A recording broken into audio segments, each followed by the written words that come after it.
Oh, not very well. And you'll come, huh? For friendship's sake? Yes, I'll be with you in a moment. Wait here. The detective left the room, but presently he returned, ready for the street, and without more delay the two friends left the house together. I came across in a car, said Kane. You don't mind, do you?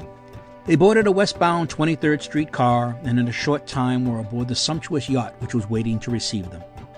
As soon as their feet were pressed upon the deck, the plank was drawn in, the lines cast off, and they had not advanced to the awning under which Kane's wife and two guests were seated while awaiting them, before the yacht was backing out into the river. I found him, as you see, said Kane, advancing rapidly. Caught him alone, too, with nothing to do, think of that. Carter, have you ever met my wife's sister? Here she is, Miss Bessie Harlan. If I hadn't asked my wife to marry me before I met her sister, it would have been a toss-up between them. Now, I couldn't pay Bessie a greater compliment than that, could I? And this is Count Jean de Cadillac. I made the Count's acquaintance in Paris last winter. We were quite chummy there, and when he showed up over here a couple of weeks ago, we became even chummier, interrupted the Count, with a smile, speaking in perfect English, and smiling so that he showed his perfect white teeth.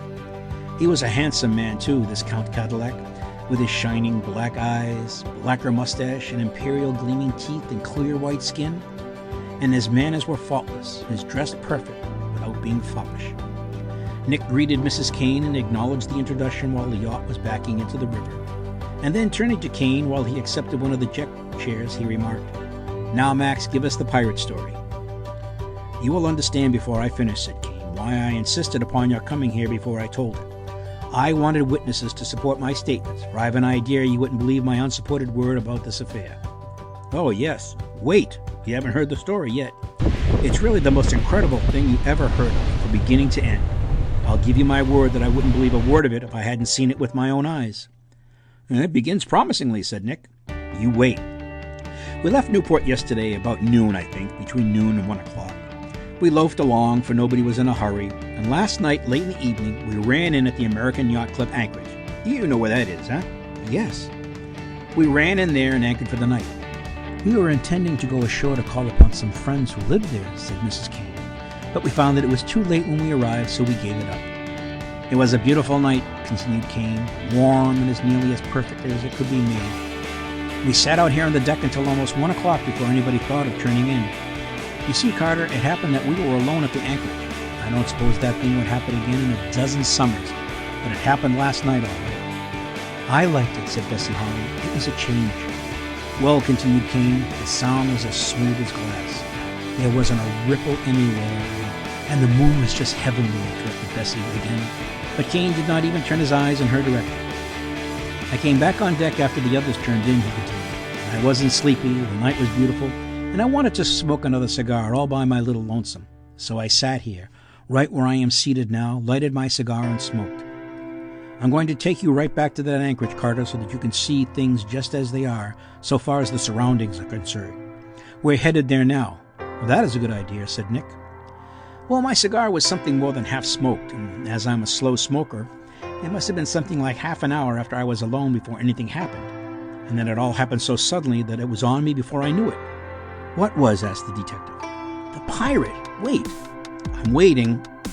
The fellow made his approach from behind, which would account for my not seeing him or his craft until he was right there on the deck, so to speak.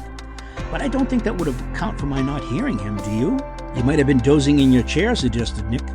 Bosh! I was never wider awake in my life. You were doubtless so absorbed in what you were thinking about that you paid no attention to your surroundings. That's all bosh, too. I was just as alert as I ever am. As I always am, and I'm not generally known as a sleeper or a dreamer either. That's quite true, Kane.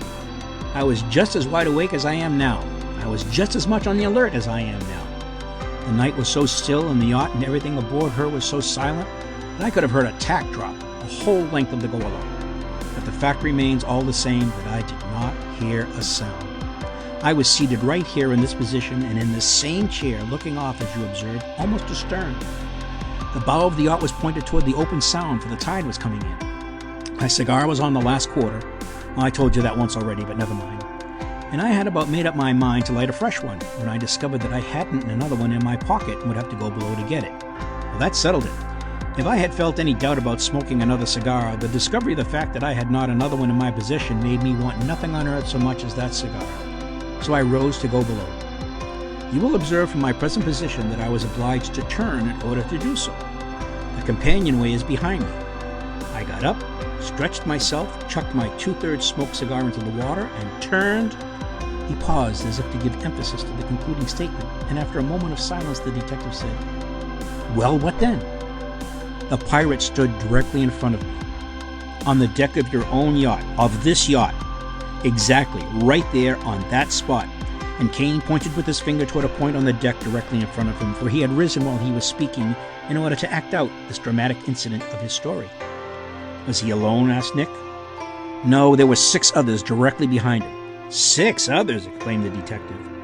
Do you mean to tell me that 7 men had succeeded in coming on board your yacht in the bright moonlight when the sound was as smooth as glass and the night was as still as a church without rousing you, although you sat there on the deck smoking? That is exactly what they did do. Well, how did they get aboard? To answer that question now is to get ahead of my story, said Kane. I would rather tell you about it as it happened, incident for incident. All right, go ahead. You could have knocked me out with a crow's feather when I discovered them, continued Kane. I hadn't a leg left to stand on, Carter. I opened my mouth to speak.